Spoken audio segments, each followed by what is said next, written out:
Bismillahirrahmanirrahim. Assalamualaikum warahmatullahi wabarakatuh. Alhamdulillahirabbil alamin wassalatu wassalamu ala asrofil anbiya'i wal mursalin sayyidina wa maulana Muhammadin wa ala alihi wa sahbihi ajma'in. Pertama hadirin, marilah kita panjatkan puji syukur kehadirat Allah Subhanahu wa taala. Hari ini kita diberikan nikmat iman dan Islam, kesehatan, sehingga kita sudah melewati Idul Kurban, Hari Raya Kurban, di mana kurban ini dikisahkan langsung oleh Nabiullah yang bergelar Khalilullah, kekasih Allah, yaitu yang bernama Ibrahim alaihissalam. Ketika belum mempunyai anak, maka Nabi Ibrahim sudah berkurban. Ada hadis mengatakan 1000 ekor kambing dan lain sebagainya. Nah, ternyata pada saat itu Allah masih menunda dia mempunyai keturunan. Maka dalam sejarah mengatakan lebih kurang Nabi Ibrahim ini 80 tahun menunggu anaknya Ismail. Jadi hari ini ketika lahir seorang anak yang bernama Ismail, maka ternyata berubah, terbagi dua cintanya. 50% cintanya kepada anaknya, 50% kepada Allah Subhanahu wa taala. Nah, ketika anaknya ini sudah menjelang akil balik, ternyata Nabi Ibrahim mendapat perintah untuk menyembelih anaknya lagi bernama Ismail. Artinya menguji. Ini menandakan bagi kita umat Islam, hidup ini tidak lepas dari ujian. Maka hari ini masih di bulan Zulhijjah, hikmah ibadah berkurban. Hari ini saya ada di samping kami ada kuda yang begitu indah kita lihat. Ini merupakan juga hewan yang bisa dikurbankan. Dengan catatan sehat fisiknya, umurnya 2 tahun, tidak cacat. Artinya boleh dia layak untuk dikurbankan. Maka dalam ilmu fikih kurban, boleh dia kambing, kibas, lembu, kuda, kerbau, sesanggup kita. Pada umumnya di Sumatera Utara Indonesia menyembelih sapi, kerbau, lembu dan kambing karena harganya standar bisa dipenuhi. Hadirin yang dirahmati Allah Subhanahu wa taala, ada seorang ulama sufi mengatakan, seandainya saya bisa memilih, kata ulama ini, saya lebih enak memilih seperti binatang, kata dia. Jadi ulama ini apa maksudnya lebih memilih hidup seperti binatang daripada manusia?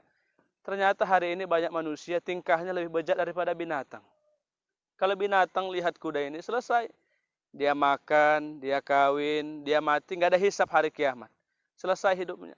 Tapi hari ini manusia banyak tingkahnya seperti binatang. Lihatlah, berzina. Zina itu sifat binatang. Hari ini manusia mengikutkan hawa nafsunya, berzinah di mana-mana, bahkan pecandu narkoba. Maka ini merupakan sifat yang tak layak ditiru. Jadi hari ini di samping kami ada binatang kuda ini. Kalau kita lihat seekor kuda, nggak ada bebannya, nggak ada hisapnya nanti di hari kiamat. Dia dikasih makan oleh tuannya, dia bisa dilatih, bahkan bisa dia menghasilkan duit, bisa menghasilkan bisnis. Binatang aja bisa dilatih, lihat. Terkadang manusia ini payah dilatih. Padahal di dalam diri kita ini banyak potensi yang luar biasa. Dikasih akal pikir, dikasih anggota tubuh yang lengkap, tapi payah dibina. Lihat binatang ini bisa dilatih. Membawa penumpang dia bisa, menghantarkan ke simpang dia bisa, tanpa dia membangkang, memberontak. Intinya dia kasih makan, selesai. Jadi hikmah orang berkurban, yang pertama kata Nabi, yang sampai kepada Allah itu bukan kulitnya, bukan daging kurbannya, tapi yang sampai kepada Allah adalah nilai ketakwaan orang-orang yang berkurban. Yang kedua, orang yang berkurban kemarin, tahun ini, bulan Zulhijjah, karena yang disembelih adalah berupa binatang, maka pantaslah menghilangkan sifat kebinatangan yang ada di dalam dirinya. Yang pertama, sifat binatang, sifat kesombongan. Jadi binatang ini sombong, kawannya makan, pokoknya dia kenyang aja dia. Kawannya lapar, gak peduli dia, pokoknya dia makan sendiri. Yang kedua, pokoknya dia sehat, mau kawannya sakit, dia tak peduli, sombong. Hari ini banyak juga manusia yang sombong. Tetangganya sakit, tak peduli. Tetangganya bagaimana makanannya, tidak peduli. Pokoknya dia kaya, punya mobil, punya rumah, punya dan lain sebagainya. Ini hikmah orang berkurban. Yang kedua, sifat binatang ini rakus. Kalau kita lihat kuda ini, berapa truk pun dikasih dia rumput, habis. Cuma nyarinya nanti bingung petugas nyarinya lagi. Maka dijatah mereka itu. Karena sifat binatang ini rakus. Ternyata manusia juga punya sifat setara dengan sifat binatang ini rakus. Sudah dia punya pejabat, mau lagi jabatan yang lain. Sudah punya gaji puluhan ratusan juta, mau lagi korupsi uang negara lagi. Hari ini negara kita diambang kehancuran. Kita lihat imam besar kita Habib Rizik Syihab dizolimi, jadi kita harus menangis kita.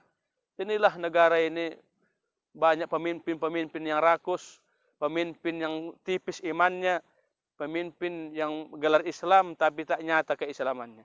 Demikian ceramah yang singkat ini, agak tegang suaranya, nadanya, ini menyampaikan inilah hikmah berkurban. Anda berkurban jangan dulu bangga. Silahkan berkurban, tapi Anda hari ini banyak orang berkurban, tiap tahun berkurban, tapi malas dia sholat. Ini berbahaya. Yang sampai kepada Allah itu takwanya salah satu untuk menggapai pendidikan takwa itu dengan melaksanakan sholat. Jadi hari ini bangga, tapi yang lebih fokus tingkatkan dirimu kepada Allah bagi orang yang berkurban dengan cara membaca Quran, laksanakan sholat sunnah, sholat berjamaah di masjid. Nah, demikian ceramah ini. Wassalamualaikum warahmatullahi wabarakatuh.